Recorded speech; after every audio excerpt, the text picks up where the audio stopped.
राजभर मिलकर बनाएंगे सरकार, क्या अलगाव की राह पर चलेंगे केशव प्रसाद मौर्य। जगजाहिर हुआ केशव प्रसाद और योगी का बैर, घर की कला का विपक्ष उठा रहा फायदा, केशव भूल रहे पुराना वायदा। ओम प्रकाश राजभर ने खुलकर किया केशव प्रसाद मौर्य का समर्थन और कहा वह बिल्कुल सही है।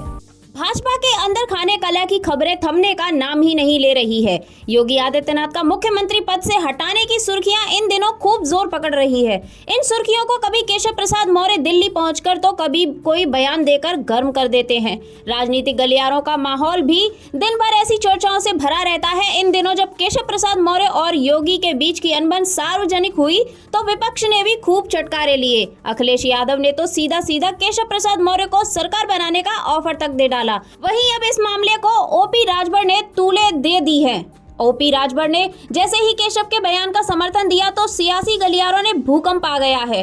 लोगों में चर्चाएं चलने लगी है कि केशव और राजभर अलगाव की राह पर चलते हुए सरकार बनाने के सपने तो नहीं सजा रहे हैं।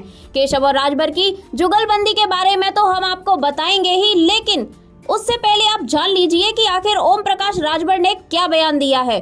बता दें कि ओपी राजभर से जब सवाल किया गया कि बीजेपी के नेता कह रहे हैं उनके कार्यकर्ता नाराज हैं, इस सवाल कर ओपी राजभर ने कहा कि उनके बारे में क्या कहें, मगर इतना जरूरी नहीं है कि कोई भी संगठन कार्यकर्ता से होता है। राजभर ने कहा कि निश्चित तौर पर संगठन से ही सरकार बनती है, इसलिए जब संगठन नहीं होगा तो सरकार भी नहीं खड़ी रहेगी। बीजेपी की कमी को बताते हुए ओपी राजभर ने कहा कि बूथ पर एजेंट नहीं थे, इसलिए हमारी कमी रही। हम लोग मिलकर बैठकर इसकी कमी को दूर करेंगे। उन्होंने कहा कि डिप्टी सीएम केशव प्रसाद मौर्य ने जो कहा था संगठन सरकार से बड़ा होता है, तो यह बात बिल्कुल सही है।